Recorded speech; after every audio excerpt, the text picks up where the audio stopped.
মহাভারতের কথা অমৃত সমান প্রবীর চ্যাটার্জি বলে শোনে পুণ্যবান। নমস্কার আপনাকে। মহাভারতের কথা ষষ্ঠী পর্বে আপনাকে স্বাগত। এর আগের পর্বে শুনছিলাম হস্তিনাপুরের রাজা পাণ্ডু তাঁর দুই স্ত্রী কুন্তি এবং মাদ্রীকে নিয়ে বনে ঘুরতে এসেছে এবং মৃগয়া করতে বেরিয়ে এক মৈথুনরত হরিণ যুগলকে হত্যা করেছেন। এই মৈথুনরত হরিণী ছিলেন মুনি কিমিন্দম এবং তার স্ত্রী। মুনি লোকলজ্জার ভয়ে হরিণের রূপ ধারণ করে স্ত্রীর সঙ্গে মিলিত হয়েছিলেন। কিমিন্দম পাণ্ডুকে অভিশাপ দিলেন, রাজা যখনই নিজের স্ত্রীদের সঙ্গে মিলিত হতে যাবেন তখনই তার মৃত্যু ঘটবে। অভিশাপ দিয়ে তো কিমিন্দম মুনি মারা গেলেন। পরম দুঃখিত অন্তঃকরণে পাণ্ডু ফিরে এলেন অরণ্য কুটিরে। দুই স্ত্রীর সামনে তার চরম দুর্ভাগ্য বর্ণনা করে বিলাপ করতে আরম্ভ করলেন পাণ্ডু। এইখানে নৃসিংহপ্রসাদ ভাদুরী কিছু কথা বলেছেন। তিনি বলছেন, আমরা নিশ্চয়ই লক্ষ্য করেছি যে কিমিন্দম মুনির উপাখ্যানের মধ্যে কিছু অলৌকিকতা আছে। মুনি মৃগের রূপ ধারণ করে তার মৃগ পত্নীর সঙ্গে বিহার করছিলেন, এ কথার লৌকিক বিশ্বাসযোগ্যতা খুব বেশি নেই। নৃসিংহপ্রসাদ ভাদুরীর ধারণা, ঐতিহাসিক কোনো চরিত্র যখন মহাকাব্যের বিরাট পরিকল্পনার বিষয়বস্তু হয় তখন মহাকাব্যের কবিকে কতগুলি উদ্ভাবন করতেই হয়। বিশেষত পাণ্ডুর মতো এক ব্যক্তি যার পুত্রেরা ভবিষ্যতে মহাভারতের নায়ক হবেন, তাঁর প্রজনন ক্ষমতা নেই এ কথা বলতে মহাকাব্যের কবির বাধে।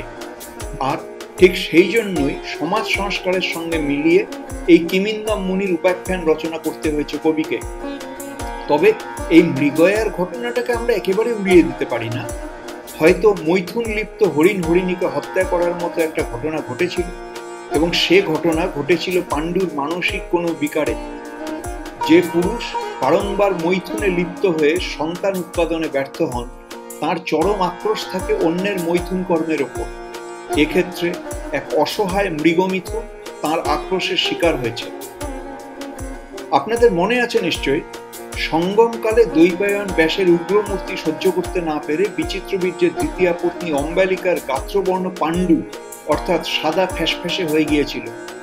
ফলে পাণ্ডুর গাত্রবর্ণ হয়েছিল সেই রকম অর্থাৎ পাণ্ডুবর্ণ। হয়তো সঙ্গমকালে ব্যাসের এই উগ্রমূর্তি অম্বালিকার কাছে এতটাই শকিং এবং ধর্ষণের মাত্রায় ধরা দিয়েছিল যে তারই ফলে হয়তো অম্বালিকার গর্ভজাত পুত্রটির শারীরিক বিকার তৈরি হয়। অম্বালিকার দিদি অম্বিকা একটি জন্মান্ধ পুত্রের জন্ম দিয়েছিলেন।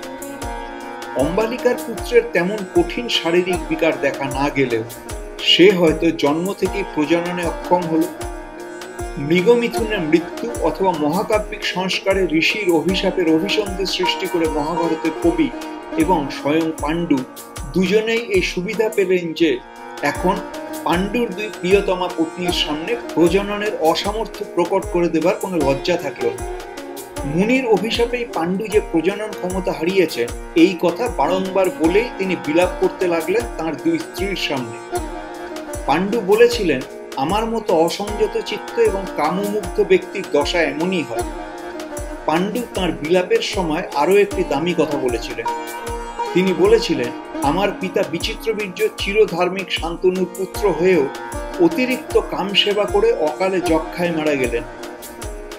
বিচিত্রবীর্যের কামুকথার কথা যেমন এসেছে, তেমনি মহারাজ শান্তনুও খানিকটা কামনার দাস ছিলেন। সত্যবতীকে পাবার জন্য তিনি যেভাবে গাঙ্গেয় ভীষ্মের মতো পুত্রকে রাজ্যের উত্তরাধিকার থেকে বঞ্চিত করেছিলেন, তাতে তাঁর উদগ্র কামনাই প্রকট হয়ে ওঠে। পাণ্ডুর বিলাপের সোচ্চার ভাব থেকে বোঝা যায় প্রসিদ্ধ কুরুবংশে অসংযত কামনার রাজত্ব চলছিল মহারাজা শান্তনুর সময় থেকেই। কামনার চরম প্রকাশ ঘটে বিচিত্রবীর্যের জীবনচর্যায়। দুই স্ত্রীর সঙ্গে নবতর বিলাসে তাঁর দিন কেটে গেছে আদর্শ রাজধর্মের সমস্ত বিপরীত আচরণে। পাণ্ডু তাই তাঁর পিতা বিচিত্রবীর্যকে চিহ্নিত করেছেন বড় অদ্ভুতভাবে। তিনি বলেছেন, আমি সাক্ষাৎ নারায়ণের সমগুণ ঋষি ব্যাসের পুত্র হলেও জন্মেছি সেই কামুক বিচিত্রবীর্যের স্ত্রীর গর্ভে। অর্থাৎ তিনি ব্যাসকে দোষ দিচ্ছেন না, দোষ দিচ্ছেন নামে মাত্র পিতা বিচিত্রবীর্যকে, যেন তাঁর স্ত্রীর গর্ভে জন্মেই তাঁর যত বিপত্তি হলো। নইলে ব্যাসের ছেলে হয়ে তাঁর এমন বিপরীত বুদ্ধি হতেই পারে না। পাণ্ডু বিলাপ করে বললেন, আমি মৃগয়া করতে গিয়ে মৈথুন প্রবৃত্ত মৃগমিথুনকে বধ করে মৃগয়ার চিরন্তনী রীতি অতিক্রম করেছি। তাই দেবতারাও আমাকে ত্যাগ করেছেন। মৃগমিথুনকে হত্যা করেই হোক, অথবা মুনির মুখের সেই কঠিন অভিশাপের কথা শুনেই হোক, অথবা নিজের স্বাভাবিক প্রজনন ক্ষমতা রাহিত্যের কারণেই হোক, পাণ্ডু গভীর অনুতাপগ্রস্ত হলেন। তার বৈরাগ্য উপস্থিত হলো। দুই সুন্দরী স্ত্রীর সামনে তিনি প্রতিজ্ঞা করলেন, সংসার বন্ধন থেকে আমি মুক্তি চাই। আমার পিতা বেদব্যাসের যেসব সদ্গুণ আছে, আমি সেই সদ্গুণ আশ্রয় করব। সংসারের সমস্ত সংসর্গ ছেড়ে আমি মুনিবৃত্তি গ্রহণ করব। তিনি তার সামনে দাঁড়িয়ে থাকা কুন্তী আর মাদ্রীকে বললেন, তোমরা দুজনেই ফিরে যাও হস্তিনাপুরে।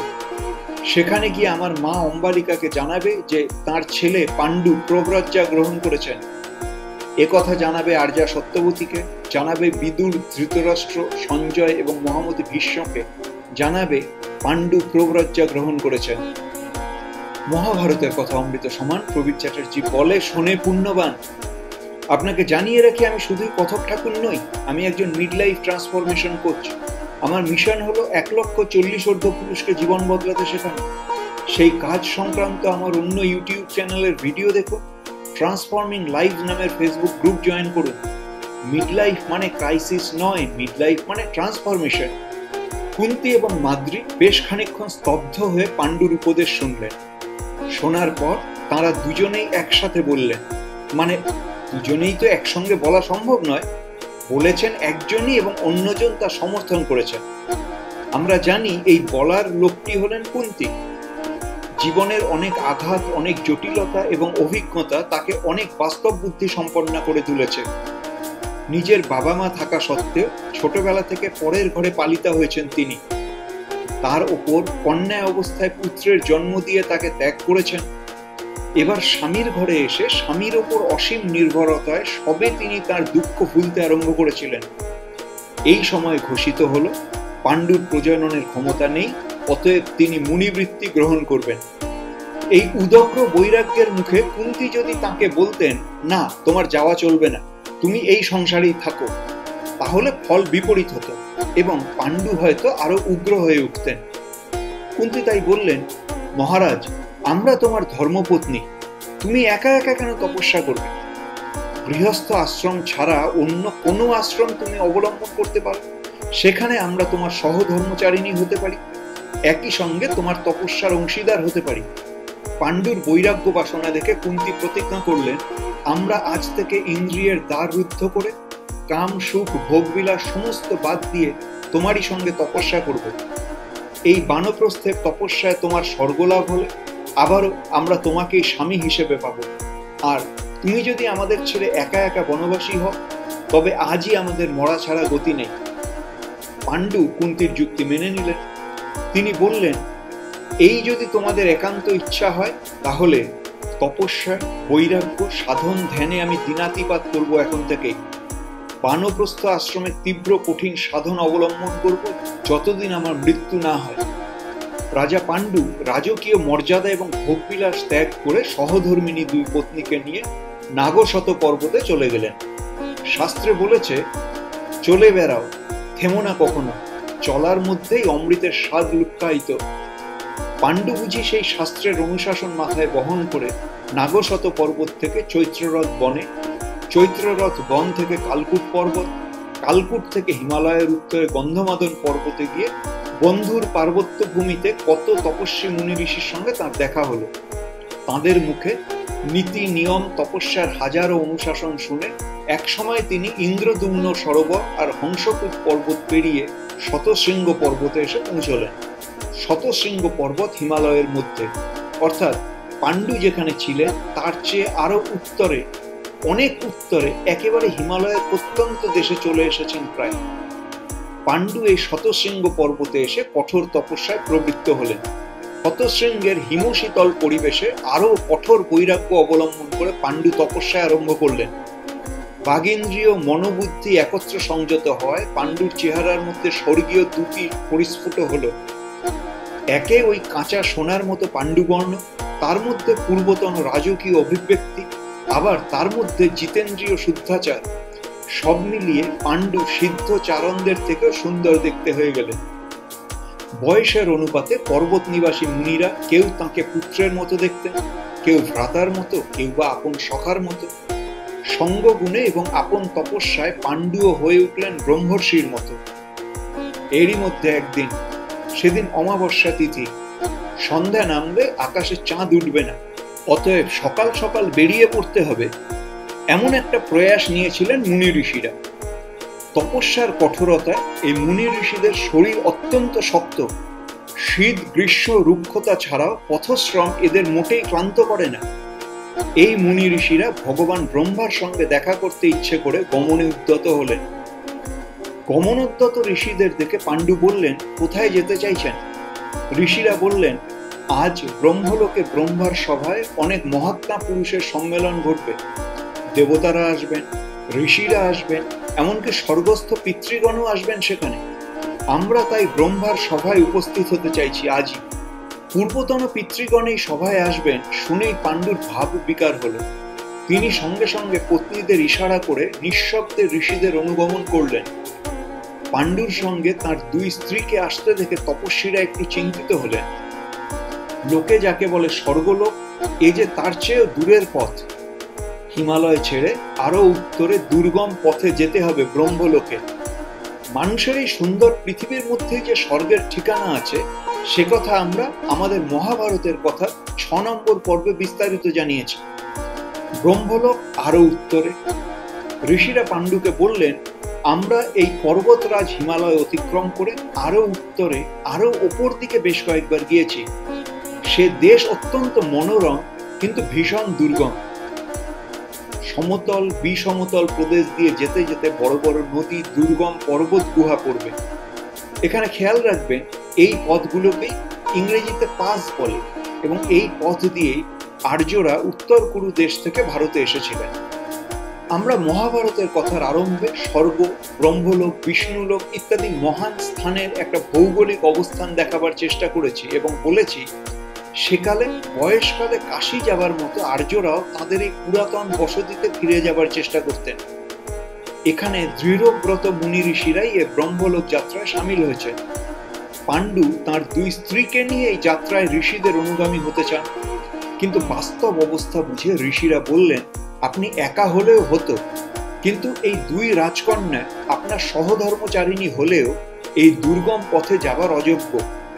তাঁরা পথে অবসন্ন হয়ে পড়বেন। এই দুর্ঘটনা যাতে না হয়, তার জন্য আপনার সেখানে যাবার চেষ্টা করা উচিত নয় মহারাজ। পাণ্ডু কথাটা শুনলেন বটে, কিন্তু তিনি বড়ই দুঃখিত হয়ে পড়লেন। পূজনীয় পিতৃগণ ব্রহ্মার সভায় মিলিত হবেন, এই কথাটি তাকে উৎসাহিত করেছে। সেকালে বয়স পরিপক্ক হলে সেকালের আর্যরা তাদের পুরাতন দেশে ফিরে যেতে চাইতেন। পরবর্তীকালে স্বর্গের ঠিকানা পাল্টেছে এবং একেবারে এই কলিকালে সেটা গয়া, কাশী, বৃন্দাবনে এসে ঠেকেছে। পাণ্ডু অন্তত এই পিতৃলোকের অধ্যুষিত ভূমিতে একবার যেতে চান, কিন্তু মুনিরা যখন বারণ করলেন, তখন তার মনস্তত্ত্বের এক গোপন স্থানে তা কাঁটা হয়ে বিঁধল।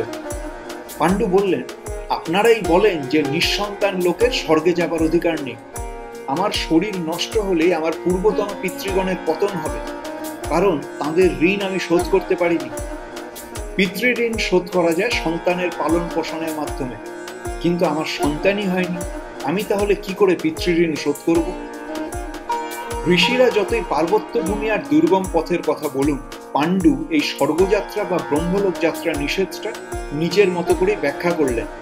পাণ্ডু বললেন, মনুষ্য জন্ম লাভ করে 4 রকমের ঋণ শোধ করতে হয় মানুষকে: দেবঋণ, ঋষি ঋণ, পিতৃঋণ এবং মনুষ্য ঋণ।